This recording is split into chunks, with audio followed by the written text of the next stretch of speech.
watching News Insights. Let's watch today's news updates. ನಾವು ಈ ಅಹಿಂಸಾ ಕ್ರಾಂತಿ ಜೋಧ್ಪುರಿಂದ ಒಂದು ಪೇಪರ್ ಬರುತ್ತೆ. ಆ ಪೇಪರ್ ಸಂಸ್ಥೆಯವರು ಇವತ್ತು ಟೌನ್ ಹಾಲ್ ಬ್ಯಾಂಗ್ಳೂರ್ನಲ್ಲಿ ಒಂದು ಫಂಕ್ಷನ್ ಮಾಡಿದ್ದಾರೆ.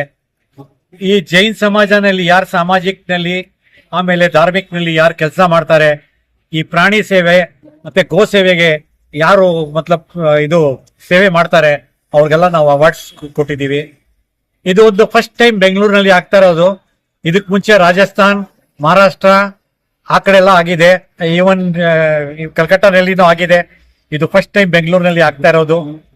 ಇದು ಒಂದು ನಾವು ಈ ಅವಾರ್ಡ್ ಕೊಡೋದು ಏನು ಉದ್ದೇಶ ಅಂದ್ರೆ, ಇನ್ನು ಮುಂದೆ ಅವ್ರಿಗೆ ಒಂದು ಉತ್ಸಾಹ ಬರುತ್ತೆ ಕೆಲಸ ಮಾಡಕ್ಕೆ, ಒಳ್ಳೆ ಕಾರ್ಯ ಮಾಡಕ್ಕೆ.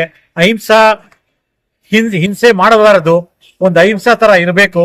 ಆ ತರ ಸಮಾಜನಲ್ಲಿ ಒಂದು ಒಳ್ಳೆ ಮಾತು ಬರ್ಬೇಕಂತ ಹೇಳ್ಬಿಟ್ಟು ಅವ್ರಿಗೆ ಒಂದು ಉತ್ಸವಕ್ಕೋಸ್ಕರ ಈ ಅವಾರ್ಡ್ಸ್ ಮಾಡ್ತಾ ಇರೋದು.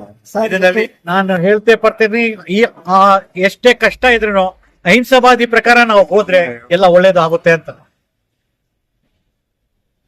ಇವತ್ತು ತೇಜಸ್ವಿ ಸೂರ್ಯ ಅವ್ರು ಬರ್ಬೇಕಾಗಿತ್ತು, ಅವ್ರಿಗೆ ಕುछ ಎಮರ್ಜೆನ್ಸಿ ಮೀಟಿಂಗ್ ಇರೋದ್ರಿಂದ ಅವ್ರು ಡೆಲ್ಲಿ ಹೋಗಿದ್ದಾರೆ.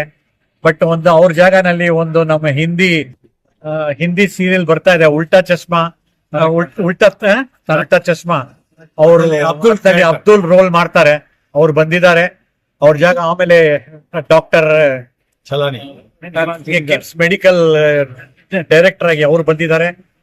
ಅವ್ರು ಒಳ್ಳೆ ಮಾತಾಡಿದ್ದಾರೆ. ಆಮೇಲೆ ಇದು ಬೇರೆ ಕೆಲವೆಲ್ಲ ಊರಿಂದ, ಆಲ್ ಇಂಡಿಯಾ ಇಂದ ಇವತ್ತು ಅವಾರ್ಡ್ಸ್ ನಾವು ಕೊಟ್ಟಿದ್ದೀವಿ. ಇಲ್ಲಿ ಡೆಲ್ಲಿ, ಕಲ್ಕಟ್ಟ, ಹೈದರಾಬಾದ್, ಮೈಸೂರ್, ಬ್ಯಾಂಗ್ಳೂರ್, ಆಮೇಲೆ ಚೆನ್ನೈ, ಇಂಥದ್ದೆಲ್ಲ ಒಂದು 121 ಅವಾರ್ಡ್ ಇವತ್ತು ನಾವು ಕೊಟ್ಟಿದ್ದೀವಿ. ಇನ್ನು ಮುಂದೆನೇ ಇಂಥ ಕಾರ್ಯಕ್ರಮ ಮಾಡ್ಬೇಕಂತ ಆಸೆ ಪಡ್ತೀವಿ. ಇದರಲ್ಲಿ ಉದ್ದೇಶ ನಮ್ಗೆ ಯಾವ್ದೋ ಪ್ರಾಫಿಟ್ ಇಲ್ಲ, ಒಳ್ಳೆ ಕಾರ್ಯ ಈ ಸಮಾಜದಲ್ಲಿ ಆಗ್ಲಿ ಅಂತ ನಾವು ಮಾಡ್ತಾ ಇದ್ದೀವಿ.